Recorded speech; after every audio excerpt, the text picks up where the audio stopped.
Salut à tous mes petits trolls, c'est Agent GB, j'espère que vous allez bien, que vous avez la pêche, la patate comme d'habitude. Moi en tout cas ça va super, j'espère surtout que vous passez une excellente journée. Vous avez kiffé les deux premiers épisodes sur les secrets des logos des marques, du coup je vous propose un troisième et probablement dernier épisode. Et je sens qu'on va découvrir des petites pépites. Et juste avant de commencer cette vidéo, si jamais tu es nouveau sur la chaîne, eh bien je te souhaite la bienvenue, moi c'est Agent GB, n'hésite pas à t'abonner pour m'aider à atteindre le 1 000 000 d'abonnés. Et si tu le fais, eh bien voilà, je t'en remercie et je te souhaite une fois de plus la bienvenue. Sur ce, c'est parti. Alors on commence déjà très fort avec Hyundai, qui est une marque de voiture. Alors la plupart des gens pensent que le logo du conglomérat coréen Hyundai n'est que la première lettre de son nom et rien de plus. Alors c'est vrai que le logo ça fait un H quoi. Mais apparemment c'est pas un H, apparemment c'est deux mecs qui se serrent la main. D'accord. En réalité la lettre H symbolise deux personnes qui se donnent la main. D'un côté le client et de l'autre un représentant de l'entreprise. Ah ouais d'accord. C'est même pas genre deux personnes qui se serrent la main en mode ils sont polis. Non, c'est juste t'as un client et t'as un représentant de l'entreprise. Ah ouais, en même temps ça m'étonne pas. C'est un peu typique voilà de l'esprit asiatique. C'est vrai voilà, le client, la relation, etc. Le respect. Mettre les clients au sein du logo, franchement c'est stylé. Mais écoute pourquoi pas. C'est vrai que moi jusque là je voyais juste un H un petit peu déformé. Mais d'accord, très bien. Apple, c'est le designer Rob Janoff qui a créé le logo d'Apple.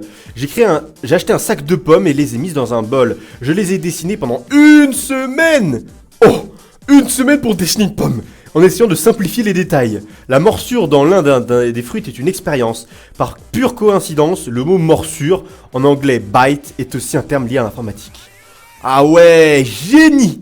Génie! Alors non seulement ok, donc là il a mis une semaine à dessiner une pomme, donc ça c'est vrai que ça pour le coup c'est un petit peu bizarre, mais surtout que c'est vrai que t'as une morsure, et morsure donc c'est bite, ça vient du mot morsure, to bite ça veut dire mordre, et c'est aussi lié à l'informatique, le bit, vous savez les bits en informatique. Ouais ça part un petit peu loin, mais franchement c'est stylé. Par contre une semaine pour dessiner une pomme, moi je pense que le mec était payé à l'heure, hein. Clairement le mec il a bien fait traîner la chose. Alors Amazon tout ça on connaît, Baskin Robbins, c'est quoi ça, je connais pas ça.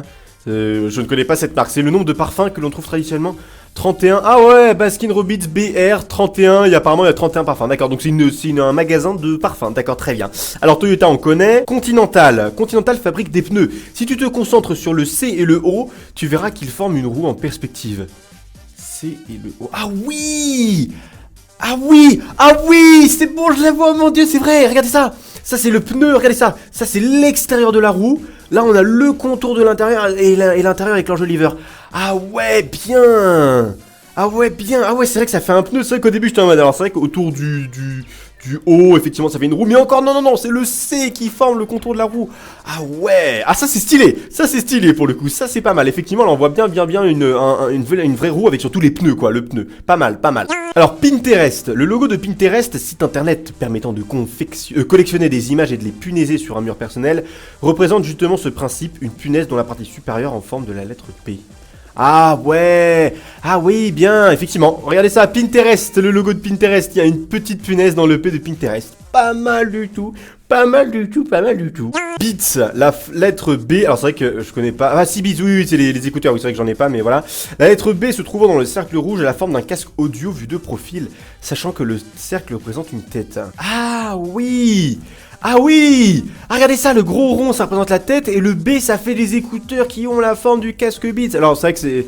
Je sais pas que... Ah si, effectivement, je suis en train de penser à ceux de David. Effectivement, oui, effectivement. Ah, c'est trop stylé, effectivement, ça fait une petite tête de smiley, une tête ronde avec le casque Beats. Ah, ça c'est stylé. Ça c'est pas mal comme logo. T'as la totalité de tout ce que tu veux transmettre dans ton entreprise et dans ton produit. Effectivement, t'as tout dans le logo. Ça c'est balèze.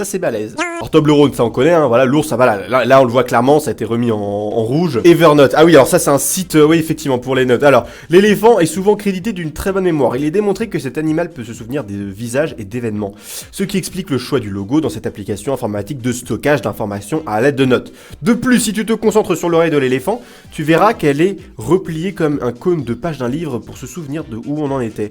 Ah ouais, pas mal, effectivement on voit l'oreille qui est repliée comme ça, pas mal, ah ouais ça fait une petite note, non c'est pas mal, c'est stylé, c'est une bonne idée. Alors Coca, ça on connaît, là voilà, on connaît avec même le petit drapeau du Danemark, ça on connaît.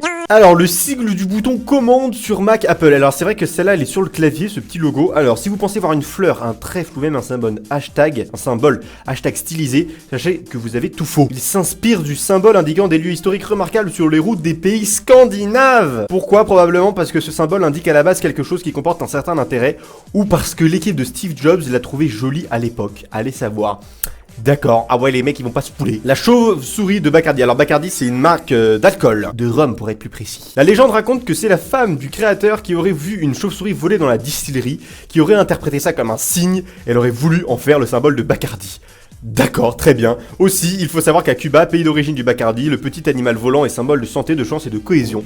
D'accord, très bien. Bah écoute, le mec il a vu une chauve-souris dans son établi, il a fait tiens, ça va être mon logo. D'accord, très bien. Le symbole de Newman. Si vous retournez votre écran, ce qui n'est pas recommandé, vous verrez que le logo se lie aussi bien à l'endroit qu'à l'envers.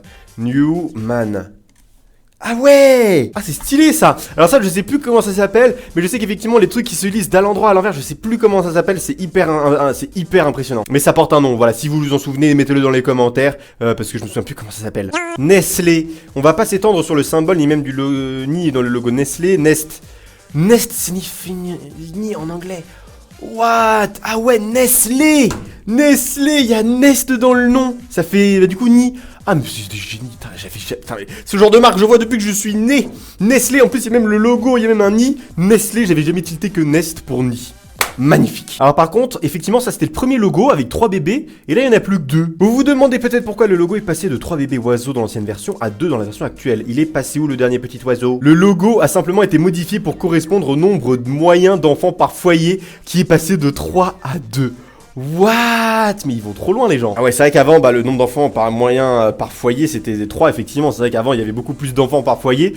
Là maintenant on est passé à 2. D'accord, du coup ils ont supprimé un bébé sans aucune pression. D'accord, très bien. Alors le logo Kappa. Si vous cachez avec votre main le haut du corps des personnages, vous pouvez voir les jambes d'une demoiselle dans une position plutôt compromettante. Simple hasard révélé par les internautes à l'esprit tordu ou véritable message caché de la part de la marque. À chacun de se faire sa propre opinion. Ah oui effectivement oui. Bon bah du coup voilà les amis, c'est tout pour ce 3e et dernier épisode. Voilà, je mentionne desmotivateurs.fr et le site sympasympa.com. Voilà, c'est eux qui ont fait les 2 listes, voilà, je les crédite. Si t'as kiffé cette vidéo, en tout cas, je compte sur toi pour la partager avec tes amis, pour leur faire découvrir de nouveaux logos de marque. Je compte sur toi vraiment pour partager cette vidéo. Un immense merci si tu le fais. N'oubliez pas aussi le petit pouce bleu si cette vidéo vous a plu et de vous abonner si ce n'est pas déjà fait. Et sur ce les amis, je vous donne rendez-vous demain pour une nouvelle vidéo. D'ici là, portez-vous bien, passez une excellente journée, souriez, soyez heureux.